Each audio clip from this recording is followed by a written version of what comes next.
मेरे प्यारे छात्रों, आज हम लोग ऐसे पुरस्कार के बारे में बात करेंगे, जिसके बारे में हर भारतीय को जानना चाहिए। कोई किसी भी देश में रहता हो, उस देश के पुरस्कारों के बारे में अवगत अवश्य रहना चाहिए।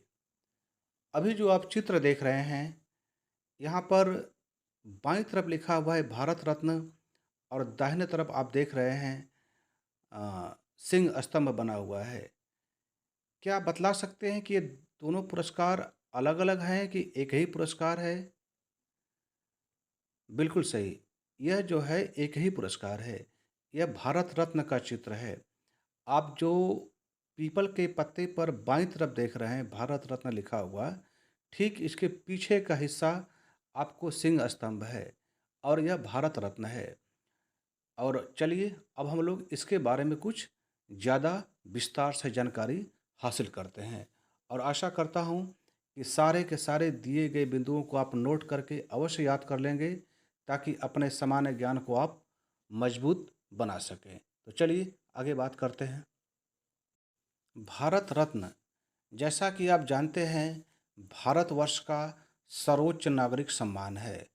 अर्थात पूरे भारत देश में यदि आपसे पूछा जाए कि सबसे बड़ा पुरस्कार कौन सा है, तो उत्तर यही आएगा, भारत रत्न। हालांकि यदि आपसे यह पूछा जाए कि आर्मी या फोर्स के क्षेत्र में सबसे बड़ा पुरस्कार कौन सा है, तब तो हो जाएगा परमवीर चक्र। लेकिन सब मिलाकर के सबसे बड़ा पुरस्कार है भारत रत्न। आज हम लोग इसी के बारे में चर्चा करेंगे। भारत रत्न, अब सबसे पहले जान लेते हम लोग हैं कि किन किन क्षेत्रों में दिया जाता है। तो भारत रत्न कला, साहित्य, विज्ञान, सार्वजनिक सेवा और खेल में दिया जाता है। इन सभी क्षेत्रों को आप लिख करके याद कर लें, बल्कि हम तो ये कहेंगे कि आप लिख करके दीवार पर लिख लीजिए ताकि आप उसको बार बार पढ़ते रहें और आपको हमेशा हमेशा के लिए याद हो जाएगा। अब भारत रत्न की स्थापना के बारे में बात करते हैं।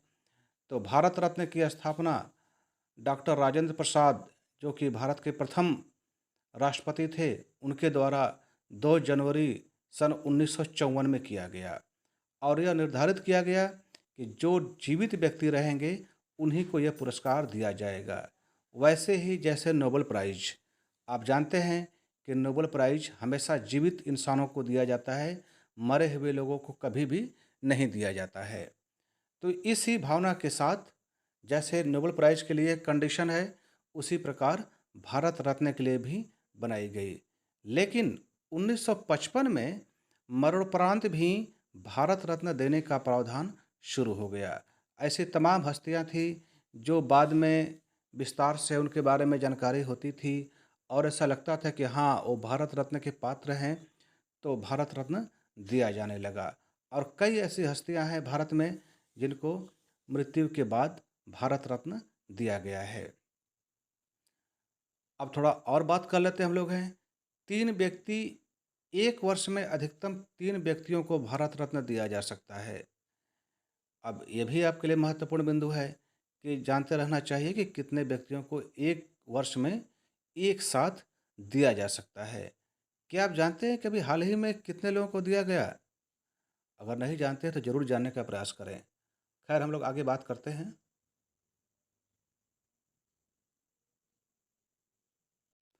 अब चलिए पहचान करते हैं हम लोग हैं कि भारत रत्न पुरस्कार को जब आप देखेंगे तो कैसे पहचानेंगे कि रखा हुआ पुरस्कार भारत रत्न है या कुछ और है।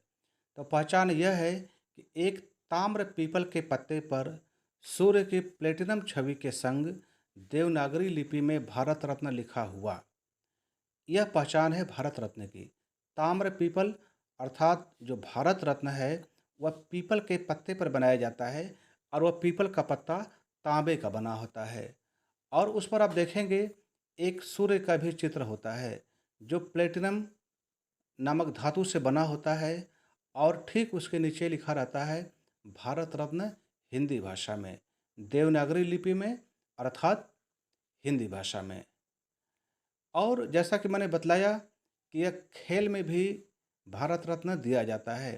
तो एकमात्र खिलाड़ी सचिन तेंदुलकर हैं जिनको यह भारत रत्न प्राप्त हुआ है। क्या आप जानते हैं कि सचिन तेंदुलकर के पिताजी का क्या नाम था?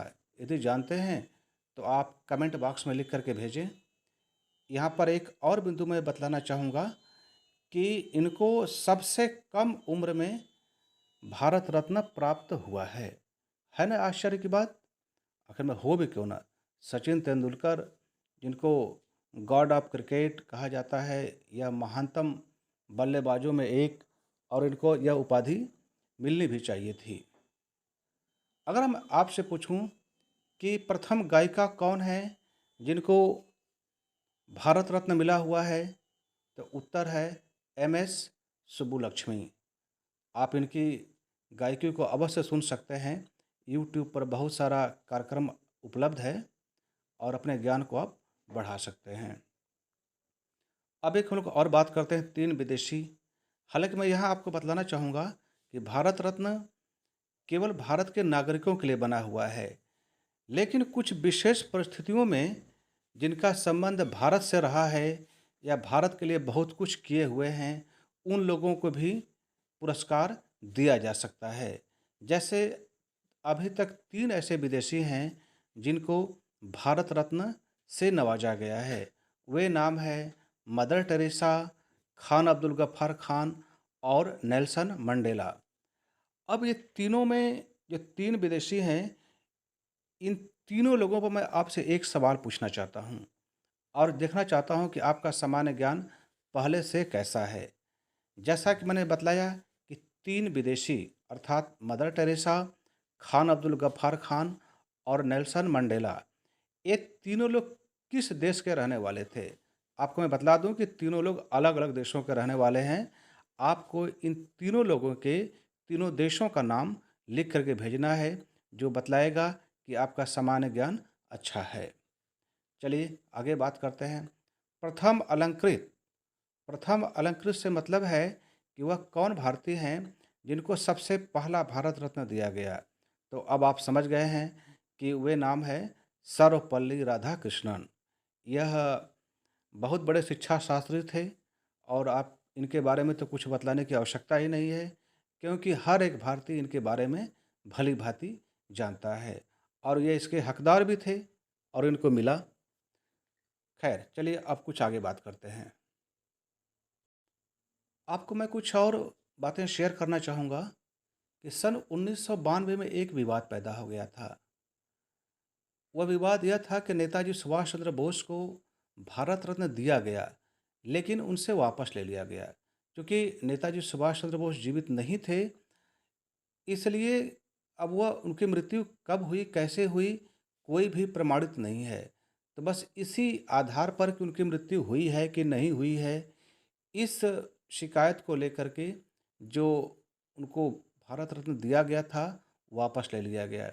एकमात्र यह ऐसा उदाहरण है, ऐसी बात है कि 1992 में यह विवाद पैदा हुआ और भारत रत्न को वापस ले लिया गया और ऐसा कोई भी उदाहरण देखने को, सुनने को नहीं मिलता है सन 1954 से, अर्थात जब से भारत रत्न की स्थापना हुई है।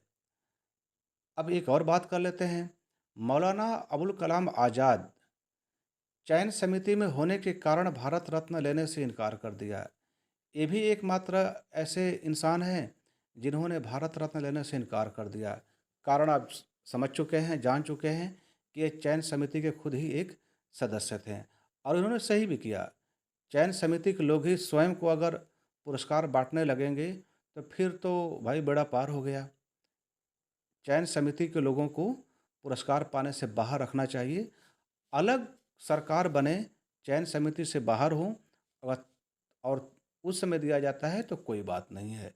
लेकिन मौलाना अबुल कलाम आज़ाद जी का निर्णय बिल्कुल सही था और हर एक समझदार आदमी को ऐसा ही करना चाहिए। अब तक 48 लोग अलंकृत हो चुके हैं, अर्थात 48 भारतीयों को, जिसमें से 3 विदेशी भी हैं, अ, भारत रत्न प्राप्त हो चुका है। क्या आप जानते हैं कि सबसे अंत में किसको दिया गया? चलिए मैं आपसे एक सवाल पूछता हूँ। जो अंत में कुछ पुरस्कार दिए गए हैं कुछ लोगों को, उसमें से एक ये पूछना चाहूँगा कि भूपेन हजारिका जी को भारत रत्न मिल चुका है। आपको यह बतलाना है कि भूपेन हजारिका जी किस राज्य से संबंध रखते थे। चलिए अब आगे बात करते हैं हम लोग हैं। आखिर में भारत रत्न किसको दिया जाए, इसका अनुरोध राष्ट्रपति महोदय से कौन करता है? आप जानते हैं कि भारत के राष्ट्रपति ही किसी को भारत रत्न देते हैं, लेकिन वह कैसे निर्णय लेते हैं? तो वह प्रधानमंत्री के सिफारिश पर ऐसा करते हैं। प्रधानमंत्री जी सिफारिश करते हैं, अनुरोध करते हैं कि फलां व्यक्ति को भारत रत्न दिया जाए, इस आधार पर भारत रत्न दिया जाता है। एक और हम लोग आश्चर्यचकित करने वाले बिंदु की बात कर लेते हैं। जनता पार्टी द्वारा 1977 में बंद किया गया, अर्थात यह जो भारत रत्न दिया जाता था, जनता पार्टी ने बंद कर दिया था। लेकिन जैसा कि सरकारें बदलती हैं तो बहुत सारे निर्णय भी बदल जाते हैं। तो 1980 में कांग्रेस ने भारत रत्न को दोबारा शुरू कर दिया, जो कि 1954 से चला आ रहा था। तो ये रही कुछ कुछ बातें भारत रत्न को लेकर के। और जितना इसमें मैंने बतलाया है, किसी भी छात्र को जानना बहुत ज़रूरी है। यह आपके सामान्य ज्ञान को बढ़ाएगा और किसी भी प्रतियोगी परीक्षा में आप प्रतिभाग करते हैं, तो निश्चित रूप से आपके कुछ नंबर अधिक रहेंगे, यदि ऐसे-ऐसे शानदार वीडियो को आप देखते रहते हैं। तो स्वयं भी देखिए, अपने मित्रों को भी दिखलाइए, ताकि आपके साथ-साथ आपके मित्र भी आगे बढ़ें। और यही तरीका होता है किसी भी देश को विकसित बनाने का, किसी भी देश को आगे ले जाने का। क्योंकि सभी नागरिक शिक्षित रहेंगे तो वो बहुत ही बेहतर ढंग से काम करेंगे और देश को तेज़ी से आगे ले जाने के लिए जो प्रयास करेंगे, वह सफलतापूर्वक आगे ले जाने में सफल अवश्य होंगे। तो हमारे वीडियो को आप देखिए, अपने मित्रों को भी दिखलाइए और कल तक के लिए इंतज़ार करिए एक नए वीडियो के लिए। तब तक के लिए धन्यवाद। Good night.